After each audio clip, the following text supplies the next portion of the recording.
Hello, you beautiful person, you. Welcome back, and today I'm going to be doing a very special and interesting video. I think I'm going to be doing an accent video. Some people say I'm quite good at accents, and some of the accents I know I'm not very good at, so we'll just see how it goes. Oh man, looking at the desk down here, I have so much schoolwork to do over half term, but whatever, video making is more important.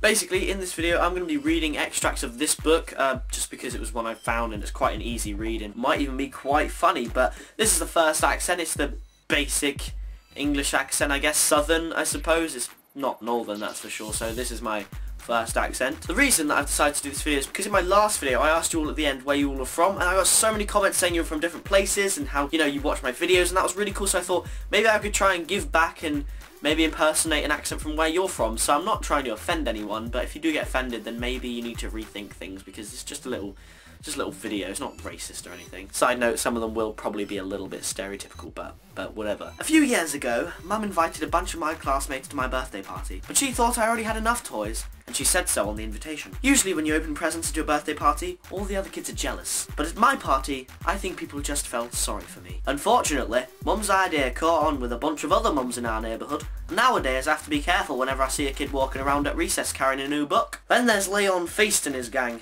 I got into a situation with those guys a few summers ago. There's been bad blood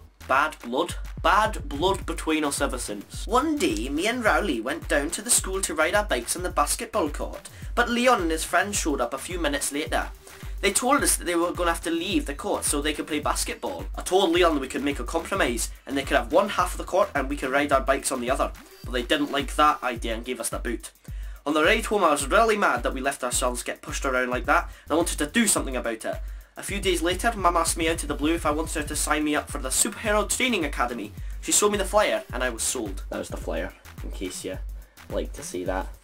Haggis and whatnot. I couldn't wait to graduate from the Superhero Training Academy and show Leon and his gang a thing or two. Riley's mum signed him up for it too, and we were both pretty excited about it. But on the first day, I realised it was a total scam. First of all, the Superhero Training Academy was in the gymnastics room at the YMCA and not some secret bunker underneath the building. Then I found the whole superpower part was just a joke. So me and Rowley were stuck in a day camp for a week while our mum ran errands. And at the end, we didn't even get masks or costumes or anything like that. We just got these stupid certificates. Gregory Heffley is a superhero of showing good manners during snack time. That's funny, that, isn't it? A few weeks later, we went down to the school on our bikes again, and sure enough, Leon and his friends were on the basketball court. But I guess I should have given Rowley the heads up that his superhero training was totally worthless. Aside from the kids I need to avoid, like Leon, there are a few different groups that hang out together at recess, but I don't really think I fit in with any of them. Okay, brace yourself for the stereotype of this one. There are some kids who play a fantasy card game, another group that just hangs out and reads. Then there's a group that plays on the field. A few months ago, the school banned any games that involve a ball because too many kids were getting hurt. So these guys made up a game where somebody's shoe is the ball.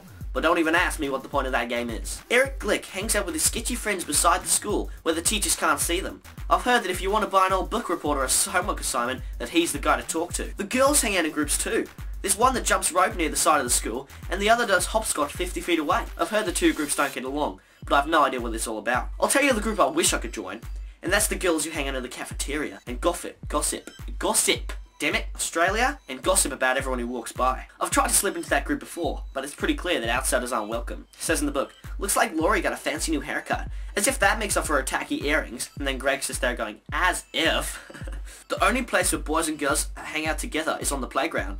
Some of the kids have started playing Girls Chase Boys, which was a big thing back in elementary school. You know, basically kiss chase. I've tried to get on the Girls Chase Boys game over the years, but most of the girls are only interested in chasing popular guys like Bryce Anderson. Every so often during Girls Chase Boys, somebody will yell out and flip the whole game. It goes back and forth like that until the bell rings and it's time to go inside. The only problem with that game is they never say what you're supposed to do when you actually catch someone.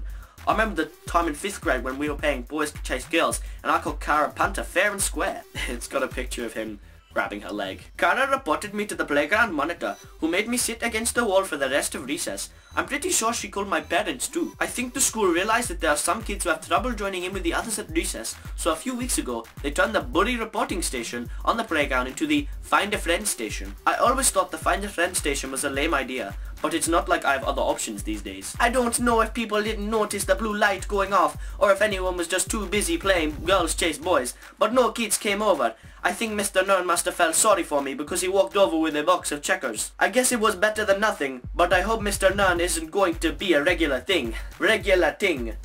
cannot do Jamaican. Okay, so you know things are bad whenever your little brother has more friends than you. A family with a kindergarten kid named Mikey moved in down the street a few weeks ago, and Mikey and Manny hit it off.